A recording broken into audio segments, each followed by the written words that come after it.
Hello everyone, welcome back to another episode of DVD Diaries. We are your hosts Rachel and Ash. and today we're going to be talking about our favourite directors, Jennifer Lee and David Fincher, and I'm very, very excited, and some of us have been looking forward to this for a very long time. So normal about this, guys. Yes, so normal about this, guys.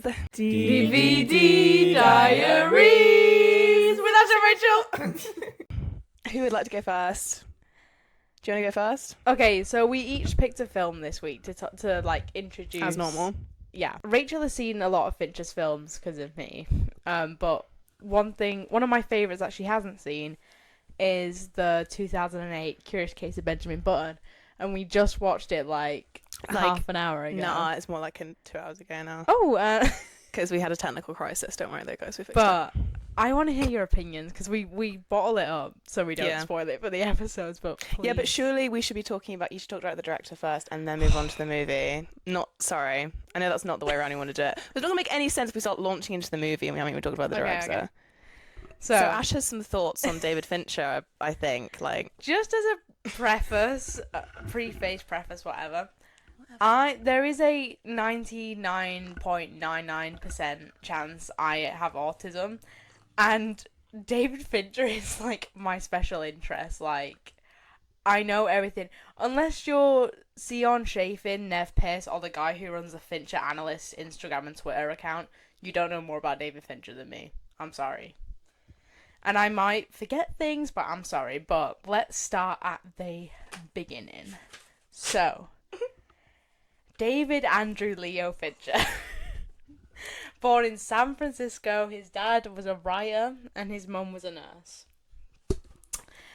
So he was born in San Francisco and he lived down the street from just this little known guy called George Lucas. Oh, right. Yeah, just random neighbour. And so when he was 8, he went to the cinema with his dad and saw Butch Cassidy and the Sundance Kid, which I still have yet to see. I think even I've seen that. Ooh, not to brag. Wow, not to brag. Yeah, it's been on my watch list forever. No one attacked me. And everyone attack him in the comments. Go. And it's like that came out, and that's when he kind of realized people movies are made by people, and he came out of the cinema with his dad when he was 8, and he was like, "Dad, I want to be a director." And because his dad loves movies, his dad was obviously supporting him and things. From there, he worked in cinema as a projectionist, which in Fight Club, Tyler's a projectionist and things like that. Then he started working at ILM, Industry Light and Magic, George Lucas's company, Star Wars. He did a lot of matte paintings on Return of the Jedi, and I've never seen the OG Star Wars movies, but they're chicken. Wait. Oh my god, that is crazy. I've seen Force Awakens. I'm sorry. Sorry, Star Wars fans out there. No, I'm not even I know. That's crazy. Well, what are they called? They're chicken walkers, because that's what Fincher calls them. They're chicken the robots walkers that have a square body. Oh yeah, and then the long legs. I don't know what they're called. I wouldn't call myself a Star Wars fan. I just love. Yeah, but you've seen them. Yeah, and I do rewatch them. But Fincher calls them chicken walkers, and so I do too, because that's what. No, I did not, bro. IRL action right here. I did not know that. That's crazy from you. Yeah, I'm sorry.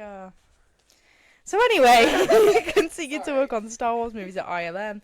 And doing matte paintings, but then he got his hands on the American Cancer Society wanted someone to create an advert to stop people smoking, but specifically pregnant women. Okay. And so in 1985, I think, David Fincher directed an advert which was of a fetus smoking a cigarette, and it was in stop motion animation.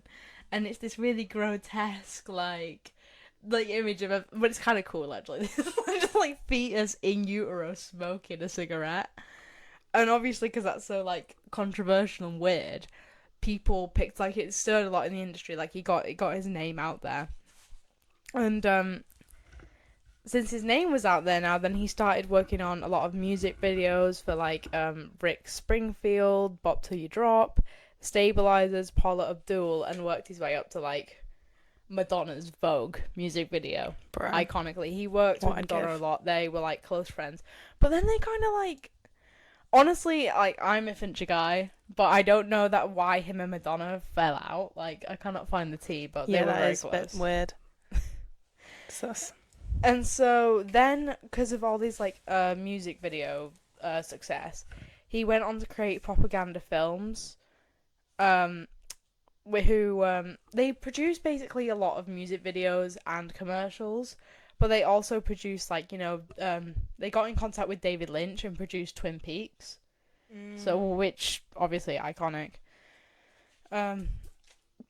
So he founded that in 1998 in LA. He moved from San Francisco to LA, and then Colin Sifistan, Dick Fincher, and someone else, Angola, I'm not sure, but they all founded this company, and they really like stirred things up in LA. They were creating like these low budget to high budget films, music videos. Like they did a lot in LA at this time, and and then eventually, anyway, they went on to produce films like David Fincher's The Game. Like they produced that as well, and the 1999 movie Being John Malkovich, Spike Jonze. Have you seen that?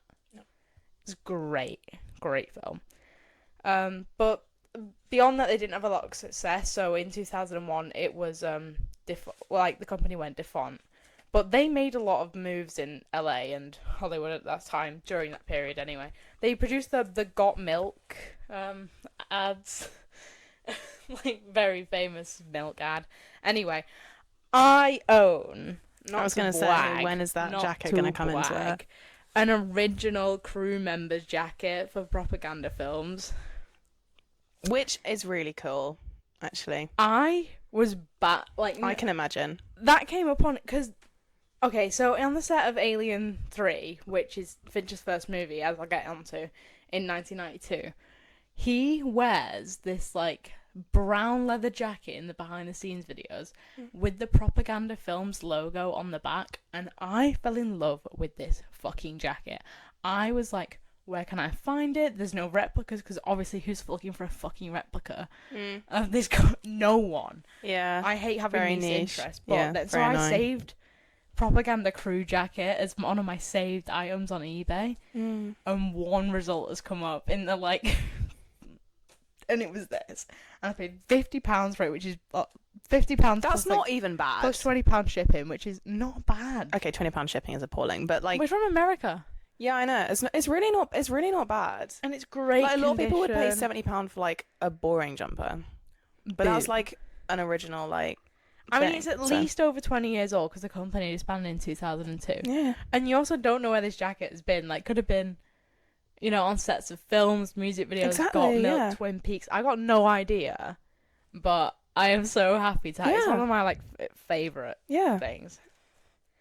So, from Propaganda, Very he went exciting. on to, because of his success in music videos and commercials, he was approached by many different people to make different movies. In fact, he was approached and were having conversations about making Benjamin Button, which is the film I'm going to talk about later, in like 1991-92. But obviously that didn't happen till later. But he was approached to make Alien 3. So Fincher loved Alien. I mean, iconic horror movie. He was given the impossible task where it was like, come in and like this beloved franchise, like Ridley Scott, David Cameron, and just like, made this great action film from Ridley Scott's horror film. And Fincher come in, Alien 3 is shit, but it wasn't his fault. It had been written by like 2 or 3 people at the same time, and then scripts were changed. Originally, like, it's going to be like this monk planet made out of wood, like, what? And like I forgot, I think it was Paramount, do not quote me on that, but like the studio who owned Alien 3 was like breathing down Fincher's neck and would make him, like, and they'd make him show him the footage from the day at the end of every day that he shot to check it. Like, they just had massive control over the film, and it was just like not what he wanted. He was given no creative control, and he's like abandoned like Alien 3 is his project. Like, he does not want people to like associate it with him. That sucks. Yeah, that's really hard. Directors just abandon their projects sometimes, and like Alien 3 is bad, But like, sorry, but just for for a director to like abandon a film they made out, that just like says so much about how bad it must have been. Because like I can only imagine. I mean, we've had like limited experience, but still experience what it's like to like be literally have your whole heart behind a project and then to just like abandon it. It's crazy work. And it's in a series he loved as well. Yeah. Like, imagine that being your first, like, your directorial debut on a feature, and it's... and then you just, like, get pressured from the... Anyway, people... So, he got, like, fucked by Alien 3, and then he shaved his head bald. Actually, that's funny to mention. We've all been there. And then he took a few years, stepped back, and was approached to make Seven by Andrew Kevin Walker. And now Seven is amazing. And I would have made Rachel watch it, but she's not a massive thriller fan. But it set a new tone for like the modern day 90s thriller. Like, it was amazing, like critically acclaimed. Brad Pitt was up and coming. He got Morgan Freeman. It was dark, gritty, new colours, amazing. Like, absolute, like, great at the box office. And it just proved, like, when Fincher's given total creative control, he can do what he wants. He will flourish. Like, they did not want anyone to fuck with this script. He said, like, I'm doing it this way, no one's allowed to touch it, and if you don't like it, like, don't give me the money. And you know what? He fucking did it, and it was amazing. So Seven came out in 1995, and then The Game with Michael Douglas and Martin Sheen. Michael Sheen. You know what? Shut up. The Game is one of my least... I've seen it once. I'm sorry to The Game fans out there. It's just... Honestly, I probably need to rewatch it, but I just don't give a flipping fart about The Game, guys. Because, again, the 1999. We all know what came. The masterpiece of Fight Club. Now, Rachel has seen Fight Club. Yes, I have. See our previous episode, guys. No. First episode. Watch it, yeah. And here, like, Fincher's directorial style really shows. Yeah. And by this point, he's got loads of crew members that have been, like, long-standing, like, collaborators with him, like Bob Wagner, yeah, he's got, like, Chapin, actual connections Jeff with people. Cronenweth. Yeah. And, like, his use of Steadicam and blue and yellow colour palette, and, like, Fincher only uses red when it's really necessary, and, like, that comes from Seven, plays into Fight Club, and, like, Tyler's jacket, like, he's a bold character, and, you know, he wears red, but, like, compared to the greyness of the narrator's life, wearing Seven, like, red's, like, it's basically a black and white film, but red's used on, like, this, like, cross, like, neon lit cross above, like, the killer's bed, on all the blood on the floor, like, words written in blood, and it's just, like, literally so amazing, his use of colour. And then, from 1999... Take a breath, Ash, take a breath. He then went on to make Panic Room in 2002. Not just because I'm a Fincher, like, gooner, but because his, like... his featurettes as well, like, there's a director called David Pryor who does a lot of his behind the scenes making of featurettes, and for example, it's on the Panic Room DVD. David Pryor's featurettes are just great because Fincher's mates with Pryor, or at least used to be, whatever, and so it really comes across in the way he films, because Fincher just, like, makes stupid faces to the camera, and he can, like, get really in with all the... and it's just so cool. But his, also, Fincher's, like, DVD commentaries are really great. But Netflix, since he started working with Netflix, it's like we lost the art of the fucking DVD commentary, because he really liked doing them as well, and they're really great. Anyway, especially the Fight Club one. But Panic Room is really great. It's all set in one house. And, like, the set alone, like, the house cost $6 million, and it took, like, years to make. Like, in the making of Feature, like, Fincher's, like, looks to the camera and goes, like, I'm literally gonna shoot myself. And he's, like, he's so funny about it. But, He's so funny. I don't have a parasocial relationship with him. I just want to preface as well. After Panic Room in 2002, making of Benjamin Button starts to happen. They start scouting location, they start looking for actors, and all the meanwhile technology is being developed. People started to play around, such as like Danny Boyle and obviously like smaller indie filmmakers, with the new digital technology that was coming out, cameras and things. And so he made, in the meanwhile of making Benjamin Button, he went and made Zodiac, obviously based on the Zodiac killings, and shot it all on a digital camera, and it looks great. This is actually DVD Diaries. So cool. This is a special version where it looks like the letters. Yeah, this Looks is the director's so cool. cut. So it looks like a letter that's sent to the San Francisco Chronicle. Can I interject? Please. Because I have a weird thing. So I refuse to watch like, well, I don't. I'm getting better. But I refuse to watch like 18s, like thrillers, horror film. I can't do it. But I do watch like the only 18s that I've ever watched prior to Ash being like, you've got to watch some like Fincher films or whatever. Well, I like true crime documentaries, and like I know it's like immoral and it's like bad and whatever, but I do it anyway because it's my guilty pleasure. I don't know why. It's like I find the fixation people have on it really interesting. Like, why do people? Why will It's I? like morbid Why? curiosity. Yeah, like why? Not no. Because it's like why? Why do I find that like interesting to watch, but I don't like watching horror, which I know is not real. Like I find that like really interesting. Anyway, so I was watching like I think I was probably ill, and I was like watching like a documentary on it, being like, oh, so Zodiac Killer, like it was really interesting, and then Ash just turned to me and went, did you know that David Fincher actually helped save one of the cases because he was like on set or something, and he like discovered something, and I was like, yeah, I did actually, because it was in the documentary I was watching, and Ash was like, really? Oh, I'd have to watch that.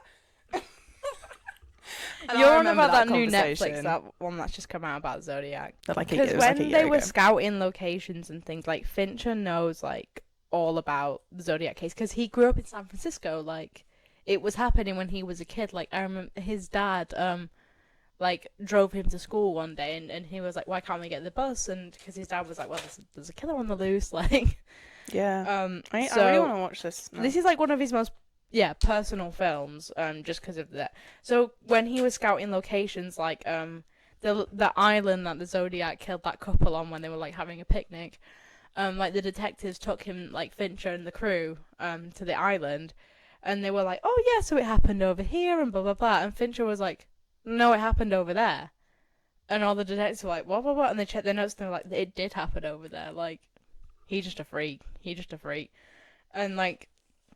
And obviously because the island had like eroded, they like Fincher literally like replanted, like they replant all grass all over it and everything. Like Fincher's attention to detail in his movies is insane. Like he gets people to move Coke cans like way in the background, like a couple of inches different. Let's skip past Benjamin Button for now, and like The Social Network came out in 2010 after Benjamin Button, and the opening scene of this film, which we saw in the cinema actually, because View had David Fincher season going on in January of 2025.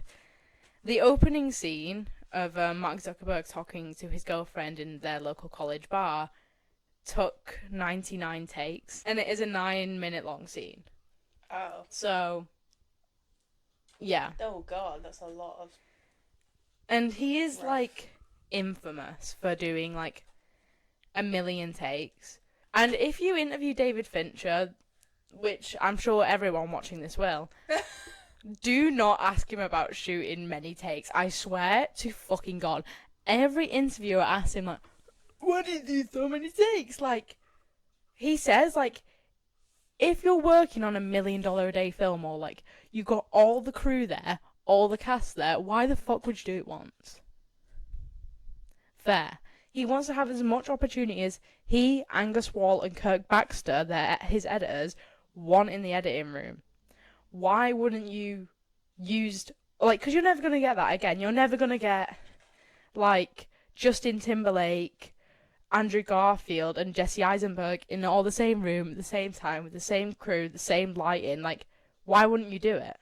I'm sick of people going on about it. But because we watched this in the cinema, what did you think of Social Network? I think what I find so interesting about David Fincher is that I was trying to explain this to Ash, but I don't know if you completely agree with me. Like, I think the stuff that David Fincher's done is like so each film is completely different from the last. Like Fight Club to like what? Like the social, like it's just so random. Like Fight Club, and then it's like, oh, how like Facebook got invented, and then it's like Benjamin Button, and it's like, what is going on? Swedish novel book, and like yeah, and then it's like Fitzgerald, and it's like, what is going on? And it's just like so random, but like I feel like his style is so. I really like his style. I'm not even saying that just because if I didn't, Ash would probably hit me. Like I'm genuine. That's genuinely how I feel, and I mean, yeah, I haven't got any coherent thoughts because I didn't write anything down, but I think seeing this in the cinema, I think seeing anything in the cinema makes it either like much better or like a lot worse. But I think it was really, really cool to see in the cinema. We saw it in the View as well, so it was like amazing. Posh. Love the View. Yeah, and it was so good. And I forget Justin Timberlake was in this. That's why I stole it. Timberlake. But yeah, if you want David Pryor's behind the scenes featurette is called How Did They Ever Make a Movie About Facebook? It's free on YouTube last time I looked. Yeah. That's a great one. I really want to watch. I love behind the scenes If stuff. you want to know how Fincher directs and you want to know his team, please, this is a great one to watch. I mean, okay, I need to move on, but You do. yeah. Then he did Go with the Dragon Tattoo in 2011, continued to work with Rooney Mara, Daniel Craig.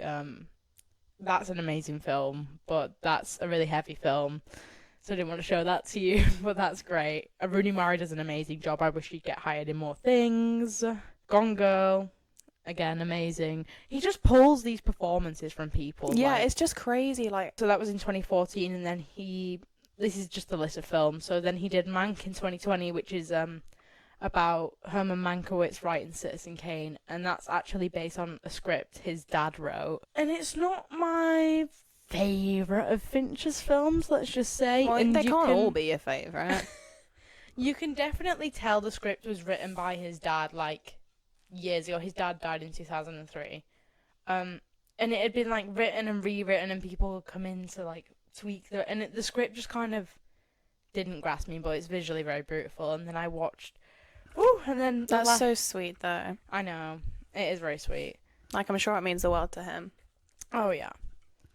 And then The Killer came out in 2023 through Netflix. It had a limited theatrical release, and I did trek across Manchester to watch The Killer in an Everyman cinema. And me and my mum, because no one else would come with me, were like one of three people in the room. Two of three people. But it was great. I was literally gooning. Like, because Ren Kleiss, especially, who's David Fincher's sound designer, he just does something with, like, the sound design. And if you can watch Fincher's movie in the cinemas, like, please go. Like, there's a club scene in The Social Network where the music's just, like, pounding.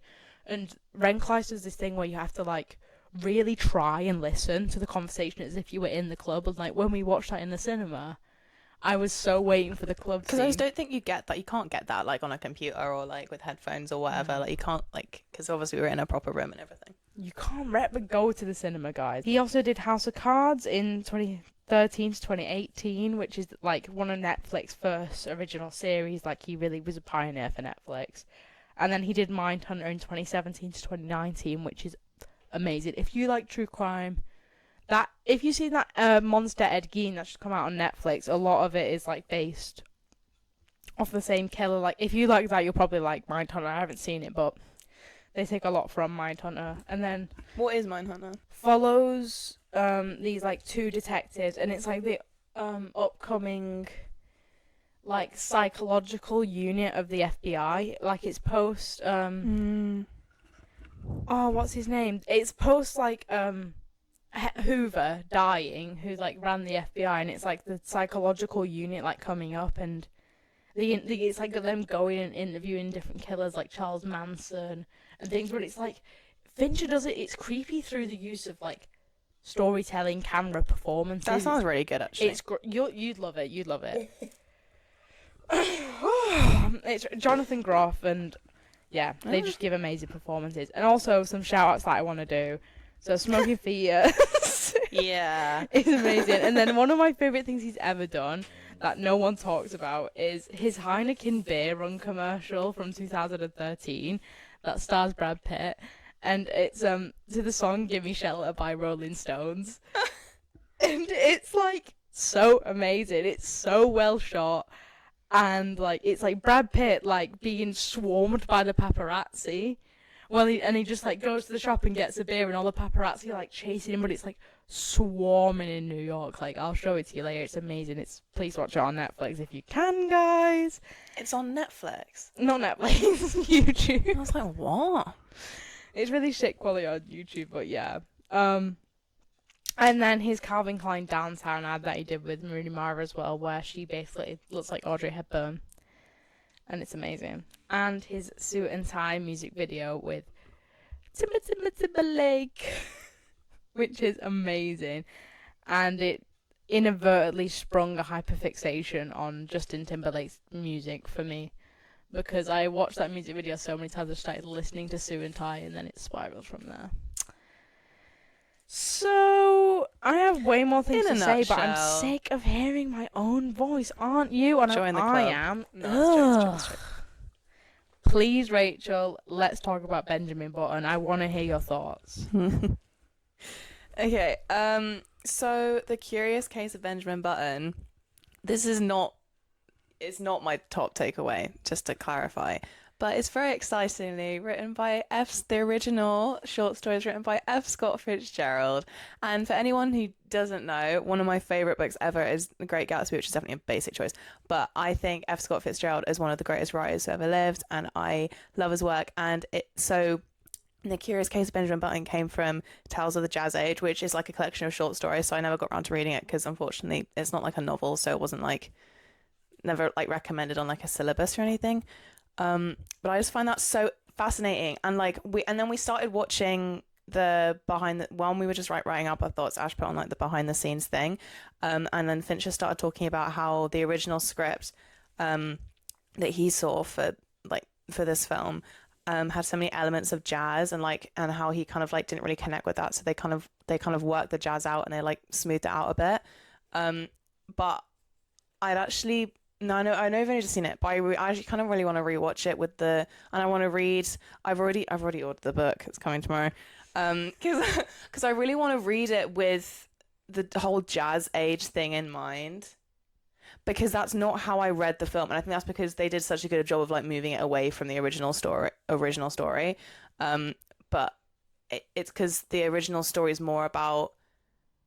So, sorry, The Curious Case of Benjamin Button is basically about this man who ages backwards. He's born, like, really, really old, and then he dies when he's, like, a 6-month-old baby. And it's about him, like, growing up in a nursing home, because that's just where his, like, adopted parents live, and then going into the real world, and then there's, like, a bit in the middle where he's actually, like, living like a normal person in the real world, and he's enjoying life like he should enjoy life. But then it's this whole thing about, like, time going backwards, and how he then loses all the people that he'd grown up with, because as he gets younger, they all get older, and then, like, the love of his life ends up raising him as a child as he gets young. It's like it's crazy, and it's a concept that shouldn't work, but it does, and it's so cool. And I just think having that in mind, because it's it's literally put against the backdrop of like the war as well. I don't know why it didn't click, but like putting that against Fitzgerald's very kind of, what's the word when it's like a really bad like a really like gloomy perspective. Like, pessimistic. Yeah, that's it. Fitzgerald's always very pessimistic about, like, ooh, we're all gonna die, and money's fickle, and the girl doesn't love me. Like, it's all that, and I love it. Anyway, and so I really, so anyway, Fitzgerald's original narrative was like, oh, young people don't deserve to be young because they're stupid. And I really want to read that. And I want to be young. I really want to read that. It was like young people waste their youth. Yeah, because that's like silly. Youth is wasted on the young or something anyway. Yeah, which I think is so cool, and I think that's such a brilliant concept anyway. And I gave it 5 stars, and I almost cried, but I think I've had a bit of a roller coaster over the last few days, and I'm still not 100%. I'm still not completely with it. So I think if I was fine, I am fine. But like if I was in the right if state I was of mind. completely fine, then I would have, because our friend Yaz ended up just watching it with us. I don't know, because I don't know. And then I could feel Ash started giggling at himself because he was like, "Oh God, I'm crying again," which made it look like he was crying really aggressively. I know you were laughing, but it made it like you were going. And I was like, "Oh my God!" And then I just turned to my left, so I was like Ash on like one side, and then I turned to Yaz on the other, and she was bawling, and I was sitting there like I literally had my arms around like both of them, and I was like, oh my God. And then like our friend Acrut came in to do some cooking, and she was like, what is going on? And I was like, I don't know. But yeah, I did shed a tear, but I didn't go quite as overboard as some people. But that's probably my bad, and I feel a bit psychopath for not. But like, no, not to sound really gay. We wouldn't want that. Me after my like 30-minute Fincher gooning session. I'm just thinking about it now. I don't even know how to cut it down because it's like you literally go through the chronology of his life and you don't take a breath. I've got more notes, but I can't talk about it. Welcome anymore. to our 3-hour feature-length episode where 2 hours 45 minutes is on Fincher. But not to sound gay. Yeah. Pause. Ellipses. This is the first David Fincher film I ever watched. I watched it when I was like 8 or 9, and with my nan and granddad and my mum. It was just always on the TV. I remember it always being on. Just one of them films. It came out on Christmas Day in 2008. And it was just always on at like Christmas time. Like I don't know. Like I watched it on Christmas in 2023. I hijacked the TV and no one wanted to watch it with me. And I said, no. It's the anniversary. We have to watch it. And just no one did, and I watched it. But it makes me, like, Fincher's work makes me realise why I'm doing my degree and makes me realise why I love cinema. Like, him and his team, I want to stress, like, I do not believe in auteur theory, but him and his team and the people he collaborates with, it's just so amazing and everything's thought out and it's just so beautiful. And I'm never sat there thinking, ugh, why is this scene here? Blah, boring. I'm like, it's just stunning. Everything's so thought out, and it just makes me want to cry. Like how gorgeous it is, and like the this is the only Blu-ray I own. I know this podcast is called DVD Diaries, but for today, if you didn't already know, today it's Blu-ray Diaries because this it's not. Boo. This Blu-ray has a 3-hour making of featurette. I actually really want to finish it, by the way. And yeah, if you want to fall in love with Fincher and his collaborators' work, like, please watch. It's not only like, because this film, like every single minor character you give a shit about, they all have like one little quirk or a few things, because it's just kind of like you walking through Benjamin's life with him. And just meeting these people like, Mr. Waters, like, loves Shakespeare, and Captain Mike, he's a captain of a sailboat, but he wants to be an artist, so he has little tattoos all over him, and, like, when he dies, he gets shot in the army, spoilers, and they're like, oh, they shot right through my paintings and stuff, like, and, like, at the end, it's, like, this montage and tableau of, like, all the characters that just meant to him, like, looking at the camera with, like, Alexandra Desplat's like somber score in the background, and you just give a shit about every single one, and you give a shit in David Pryor's making of documentary about every single one of the crew members. The location scout, like I forgot his name, I'm so sorry, but he talks about how when looking for the nursing home for this house, which is like a key character, he had to go and, like, because Hurricane Katrina happened in New Orleans, like, right before they filmed, so it was, like, desolate. Oh, wow.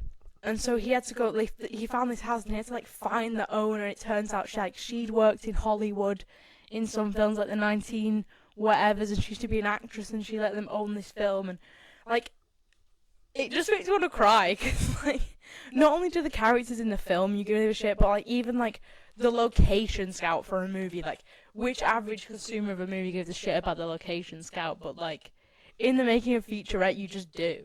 In like, I can't remember which episode you said it in, because we don't have so many. But you said basically, I keep making fun of Ash because I asked what his favorite subject at school was, and Ash said English, and I was like, what? I don't know, because I'm an English person. I just didn't peg Ash as an English person. And he said, yeah, because it's like movie but book. And that's now my new like ruler as to how much I like a film, because it's like a film should it should have like meaning and like symbolism and all the same like I guess like techniques that a piece of creative writing does, but just in like film form. And I do film in English, so I have to think about this comparison all the time because I have to do them alongside each other. And so whenever there's like, and I haven't written down a lot because I spent the entire film just being like, yeah, it is one of them.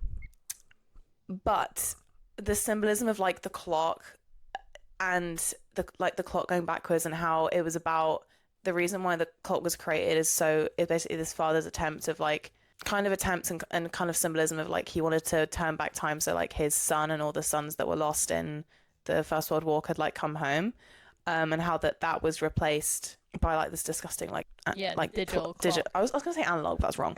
Like this disgusting like digital clock, and like the symbolism of like the hummingbird and literally time going backwards, the idea of like loss of time yet lots of and time going at different like speeds and like directions, and then even in the documentary that we started watching, I was really profoundly hit by some of the stuff he was saying, like about how when he lost his dad, about like, you know, when, and he's right, and that I'm gonna start crying, you only know like you can never explain to someone who's never experienced like having to like the outpouring of love when you know you're going to lose somebody and you know that's the last time you're ever going to see them.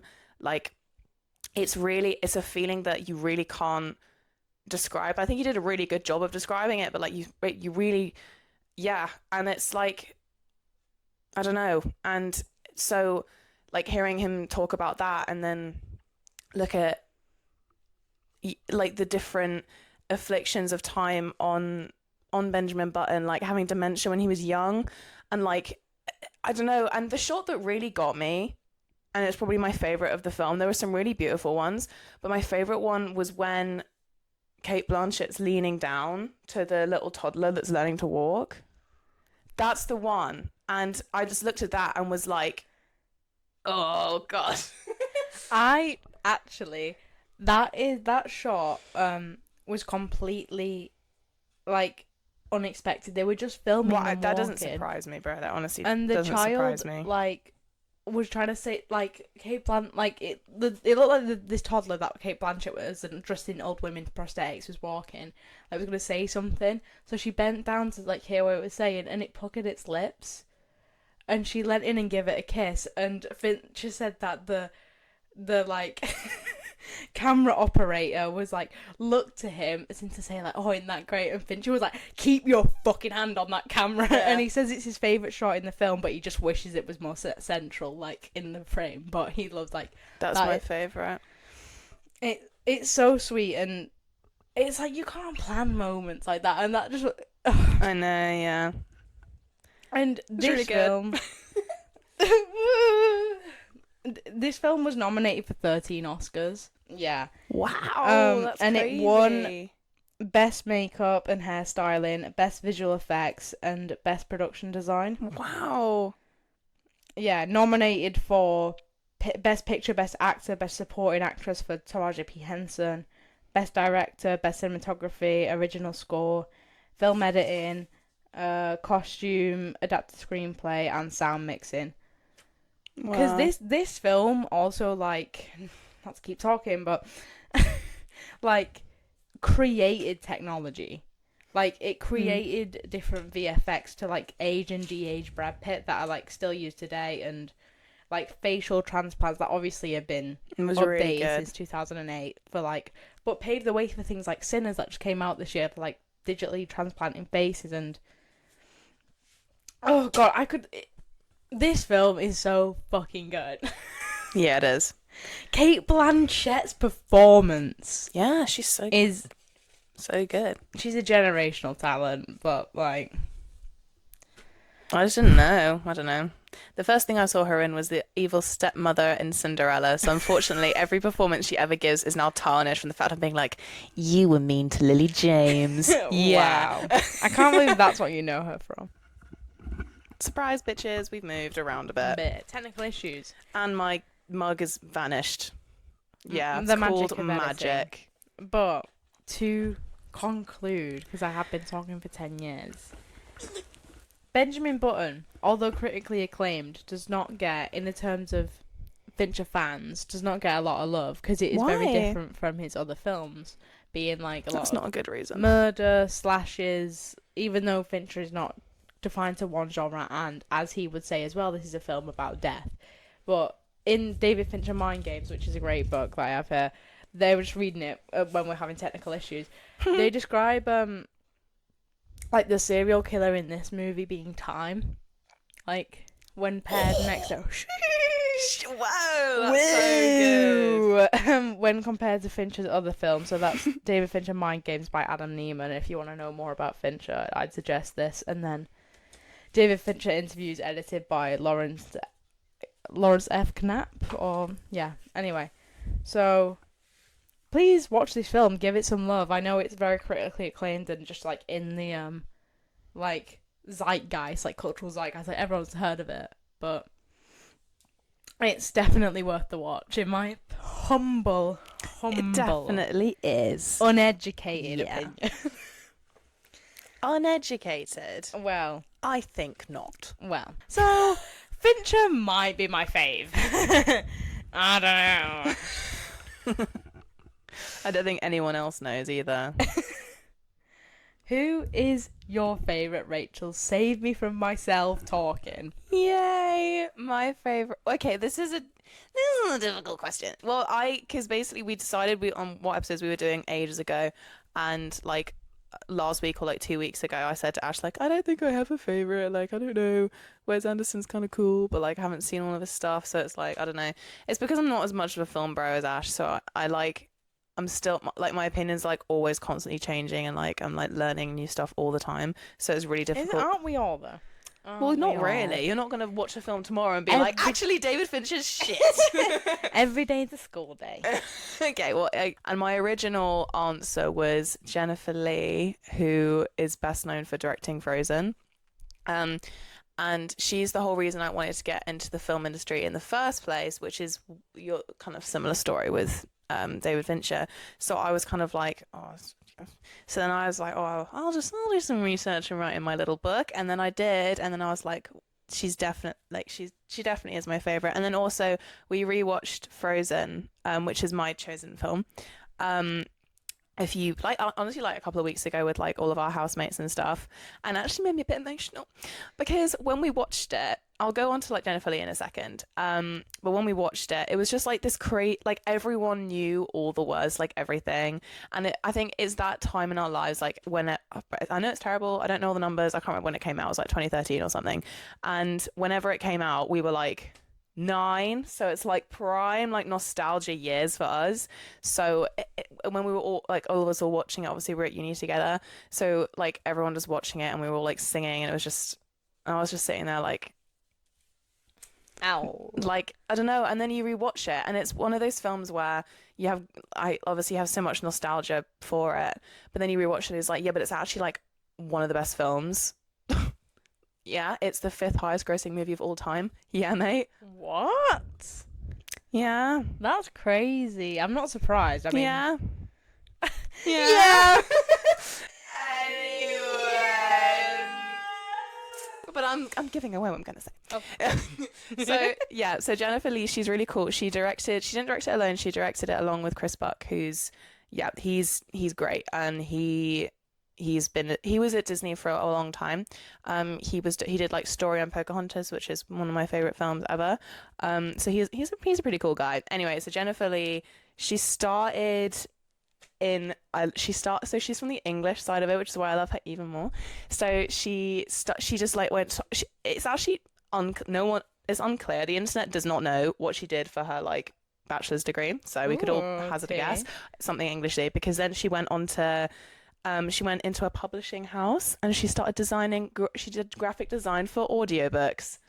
Ooh, that is very cool. Yeah, so she started doing that, and then she went to Columbia University in New York and graduated with an MFA in screenwriting in 2005. And then she like won all kinds of awards, and she was like became very clear that she was a very talented girl. And then she was invited by one of her friends to come and work on Wreck-It Ralph at Disney, and she was like, yeah. And then it was like an 8-week thing, and then it turned into a whole movie thing, and then Chris Buck had already picked up Frozen, and he was like, and obviously at that point Frozen was a very small twinkle in their eye. It wasn't like, obviously they didn't start it thinking this is going to break records. Like they just started as like a small original idea, and then she started as screenwriter, and then they went on to direct it together, and they both co-directed Frozen 2, and then she started as chief creative officer of Disney.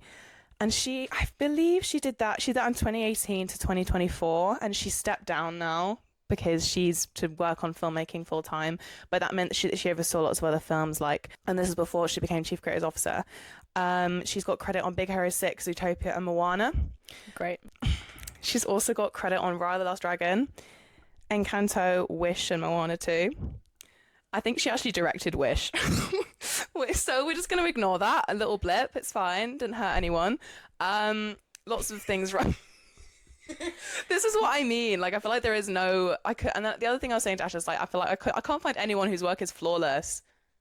Nobody's perfect. I mean, Alien 3 exists. I guess. I don't know. Anyway. But anyway, so Frozen 3 and 4 have been announced, and she is still... Chris Buck has stepped down, which is a bit of a... Why are you leaving me? He's kind of old. Maybe that's why. Frozen 3 and 4? Yeah, but... Bro's not locked in at all.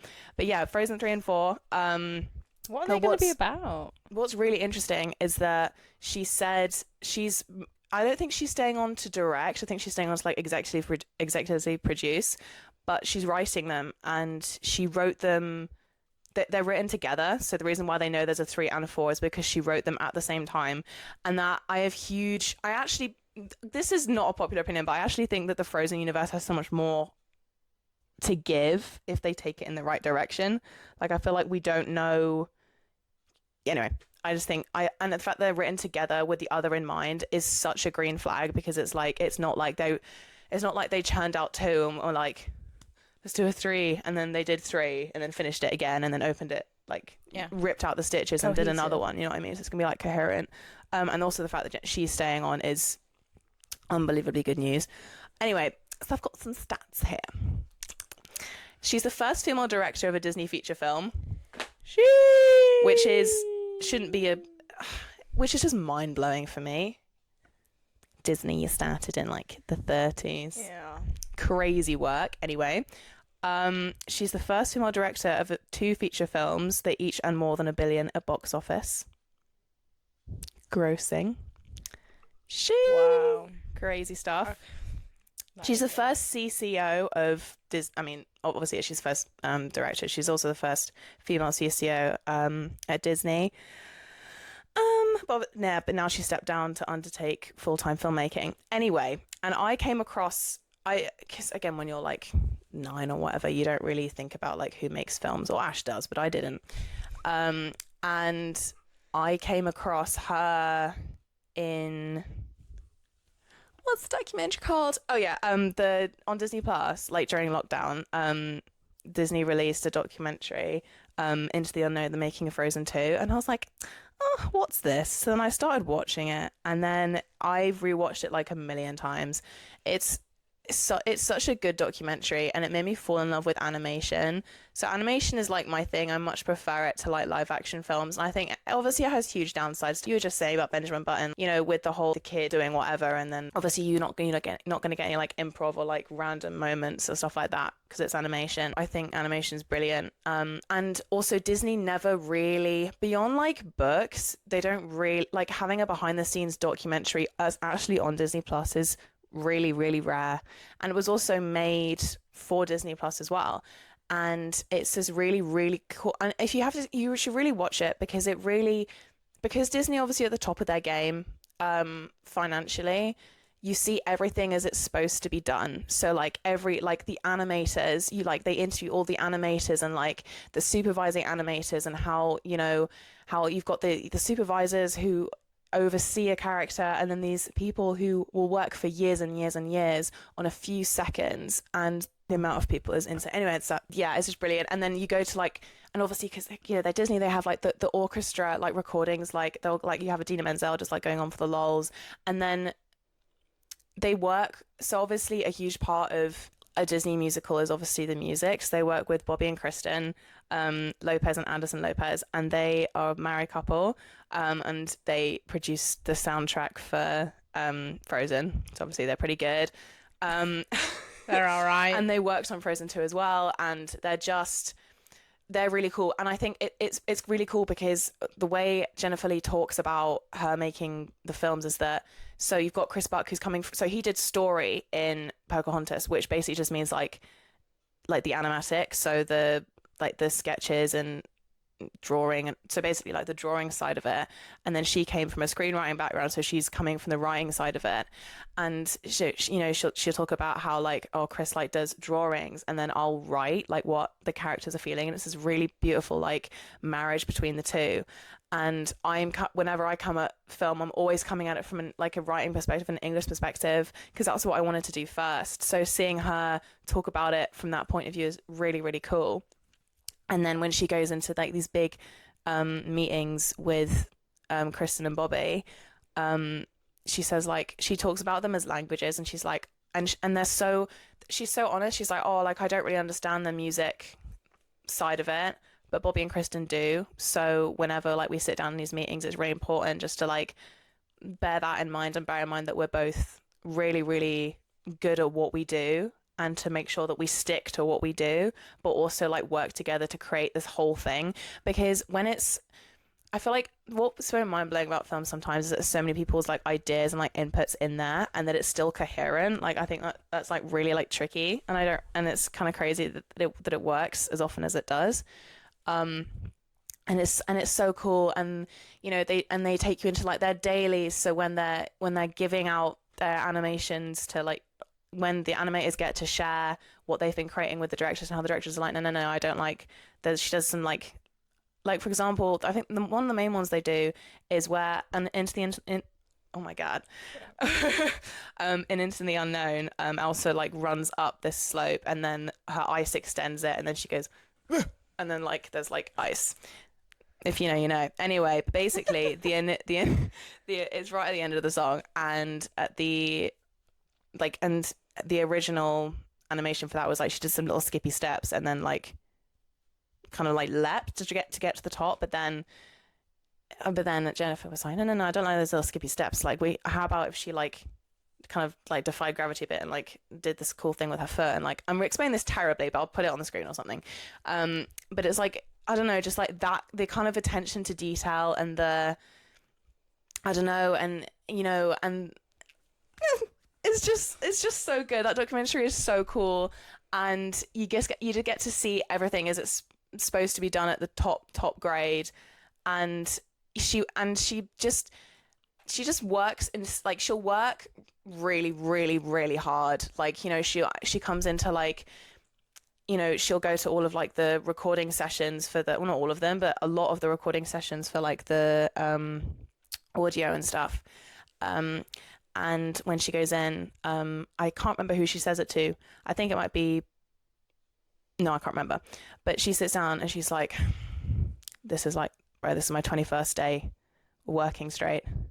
Like we're all tired. We're all tired, and it's just like kind of crazy. And like she's got a daughter, and she never claims to be a single mum. Like, she's not a single mum, but she's raising her kid, who she actually had at university, with someone who's not the kid's dad. And she says like, oh, I'm currently printing out, and then like the cameras come in and like, oh, they catch her like printing off her daughter's like math homework when she's like, writing like Academy Award winning like films, and it's like crazy.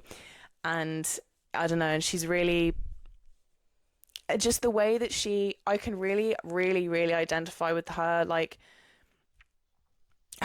the way she talks about like writing her characters, how she like sits with them, and you know, her days where she'll start work at like, I think it's 4:35 in the morning. She starts writing, and then she takes her Jesus kid to Christ. school, and then she spends the entire day doing whatever she has to do, like in animation or whatever, and then she'll write again and keep the coffee going so she can keep writing. And it's just like really, really powerful and impressive and cool.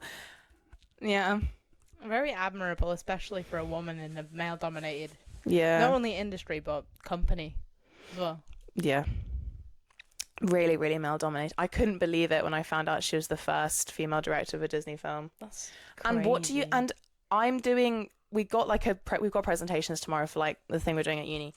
And my question is about like Disney like remake, because apparently I can't talk about anything else. It's about like remakes and stuff. And Frozen is the first Disney princess film where you had the main love story not be about, you know, where the ending was not. And then they got married. Like, you know what I mean? It's the first time in a Disney princess film where the love story is actually about the sisters.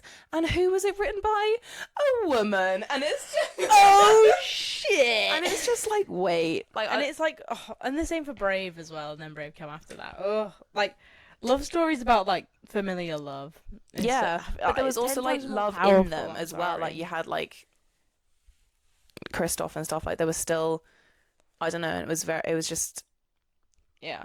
Yeah, it's... Oh, and at the end, when she, like, when, like, Kristoff trying to get to her, and you think, like, oh, it's going to be that thing, and then you see, like, Hans with the sword ready to get Elsa, and she picks her sister every time. Oh, I was crying. I cried at that. Yeah. I just cry at every film we shoot a podcast for. No, it's because we only watch the good ones. Yeah, this is true.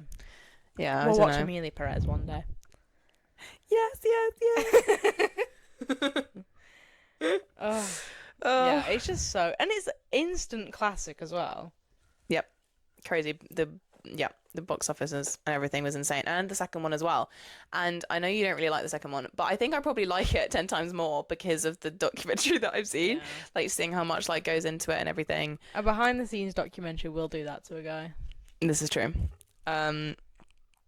Yeah, but I genuinely think that for a sequel it is really good, and it I don't know, and you just I think there's something that I get very vulnerable about all the time, is that whenever I'm creating art, I think art has a way of doing something to you where it's like it makes you like kind of face your demons, and that's kind of tricky. I'm really finding that in a lot of the stuff that I'm doing, where like the professors will be like, "Oh, make sure it's actually important to you because you need to care about it." So then I do, and then it's so unbelievably personal. It's like, I can't really put this out there, can I? And then when you watch like these huge films, and it's like Jennifer Lee sitting there being like, "Oh, like, yeah, this is like how me and my sister felt." Like, Chris Buck lost his son in between Frozen and Frozen 2. Wow. And his name was Ryder, and he was a musician, and there's one of the characters in Frozen 2 is called Ryder. Not a coincidence. And yeah, I don't know. And it's like having that in mind and just seeing that like all these people, and then there was like in the documentary, there's this like fundraiser, and like you have all these huge Disney executives like just in like Chris Buck's garden, where there's like golden retrievers like dancing to like Ryder's songs. And it's, yeah, I don't know, it's like really, really powerful, and it's really cool, and like, I don't know, and I think it's very easy to just be like, oh, they're like big Disney execs, like, and not even like they're creatives, they're not even the, like, I don't know, they're not, they don't really have the power in the company. And that's also what my presentation is about, is that actually you can't just talk about Disney. We're talking about Walt Disney Animation Studios. We're not talking about Disney as a whole, because Disney's a huge conglomerate, guys. I'm talking about Walt Disney Animation frickin' Studios. Leave me alone. I don't know. I sometimes think that when people get to that level of maybe recognition or autonomy, power, authorship, whatever you want to call it, like, I think it's very easy just to like take the humanity away from the work.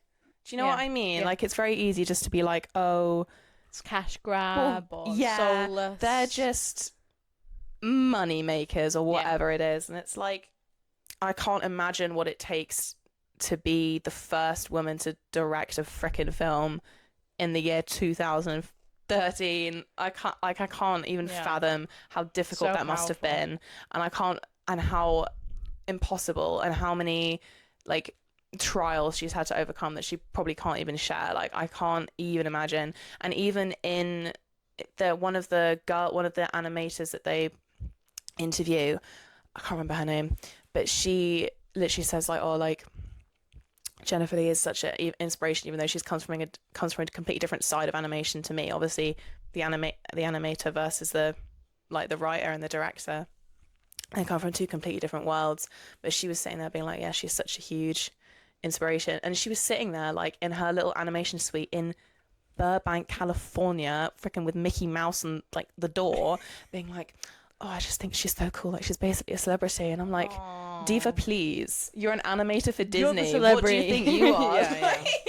Like, I don't know. It's just like, yeah. Film is so cool. It's really cool. And I don't know. And I think I need to rewatch the documentary again. Yeah. Because it's really good. I need to watch my behind the scenes documentary. I want to watch yours as well. Moral of the story, buy the DVDs, guys. Yeah. Because they have the behind the scenes shit. Yeah, I think there is a behind the scenes of the first Frozen, but I haven't seen it. I don't know if we even have the DVD, you know. We'll buy it. But we'll find it, and we'll find the behind the scenes DVD commentary as well. I'm sure it has it. But yeah. Love DVD commentary. If you like a director as well, that's my advice.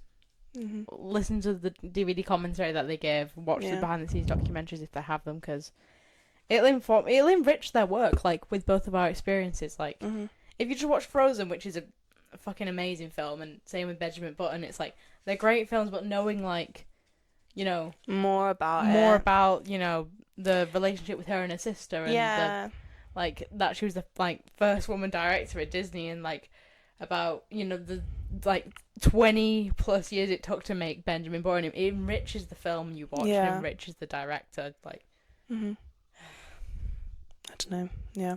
Yeah. So, but I think it's really interesting as well that she's stepped down from the chief creative officer stuff, because she actually said, and you could kind of see it when she was trying to work on Frozen 2, obviously directing a film is like especially, and the thing is, documentary is a year out of release, so it's like the most stressful time, because it's when you should be wrapping things up. And you kind of see, like, she's like, oh, I'm supposed to be overseeing, she doesn't say what, but she's like, I'm supposed to be overseeing other stuff, but I really want to be working on my film, and it's like really stressful. And you can see it, that she's like, it's too much. You can't direct a film and then oversee like 5 or 6 others at the same time. Anyway, so then she stepped down, but to focus on filmmaking full time. So that makes me very hopeful for Frozen 3 and 4, which are coming out. As well, if she can have more autonomy in her career. I think it's kind of interesting that Chris Buck has stepped down. I mean, I know it's probably because he's older, but it's just interesting because I think they had a really, really good balance before, where it's like the writing side and this visual side. So it's going to be interesting what happens when you take out one. You know what I mean? And also he has the experience, and he's been at Disney for ages, and I guess she's definitely not new now, but I guess she was, and I don't know, she's just a diva, and like she like drives up in her like fancy ass car, and it's just like, and she's like I don't know, she's really cool. So, it's just so cool. Yeah, we love Jennifer Lee and Frozen. Yes. I do need to watch the documentary now with this knowledge. Now, does that conclude our episode? I think finally on directors. We knew it'd be a long one. Both sweating. We've had multiple camera issues. I'm sorry for watching this on YouTube and the cameras failed. We've been trying to record this for actually like 3 hours. Yeah. We're sweating. We can't do it. Yeah, 2 cameras later. Gonna have to deal with the audio and whatever sexy picture Rachel's picked. Yeah, 4 like audio applications later. This is the second time my camera has just died, so apologies. We're gonna put a tech meeting into our diary, so we're gonna work on tech for the podcast for a day. We're gonna get high res cameras, we're gonna solve the mics. Well, you need to figure out how to use your camera. Yeah, because you came bumbling downstairs being like, oh, does he use this? and then our friends came into the room and watched as you just we can't all be David Fincher. Yeah, so don't worry about it. We'll fix it. I'm hey, really, really don't sorry. we try? I'm sorry this is the second time it's happened. We find it embarrassing as well. Don't worry. I'll be We're kicking trying myself our all best, night. Also, okay? We're just guys. yeah, we're just guys. We're working. We're like. Doesn't our passion shine through even without the camera? We have to film this at night time because we don't have any other time of day where we're both here. Yeah. So yeah, you're welcome for this mad ramble from me and some powerful stuff from Rachel. Mate, the thing is, it's gonna be so misbalanced. It's gonna be like 50 minutes Ash and like 15 minutes Rachel. Sorry, if no, you but that makes me look bad. Looks like I've got no can. passion at all. I'm just so artistic. Like, I actually have more to say about him, and like he signed on to Netflix for 2027. He has a movie coming out. His relationship with Red Camera, but I can't talk for one more second because I will shoot my brains out because I'm sick of listening to my own bloody voice. Thank you so much for listening. Thank you so much for listening to this episode / watching. Yeah, if you got this far, thank you. You're awesome. You deserve a You guys medal. should subscribe on YouTube and follow us. Rate us on Spotify, guys. It's actually very important. Rate 5 stars. It would help us follow a lot. Us on Instagram. You need to rate us. Follow us on Letterboxd. Yeah, if you want to see what we're watching before we release pod episodes, frickin' go on Letterboxd because we actually log it on there before we tell anybody what we're doing. So if you want to be the first to know, follow us on Letterboxd. If you don't have Letterboxd, download it because it's a really fun app. Yeah. Follow Rachel on Instagram. Follow me on Instagram. And me on YouTube. Send me DMs about David Fincher. I will reply. Willie. He's booked and busy, guys. Always available for David Fincher. Yeah. David Fincher, if you want to do a collab, just let us know. And Jennifer Lee, I'm ready. Give us a ring. We both want jobs. Give us a ring. I'll drop out. Don't worry about it, We're your mate. biggest fans. We'll follow you blindly if that's what you want. That's what we will do. Oh, we love you guys. Thank you so much for watching. Thank you. Bye. I don't know why I'm waving at the camera. The camera's not even listening. When no one can see you. Trust me, we are waving.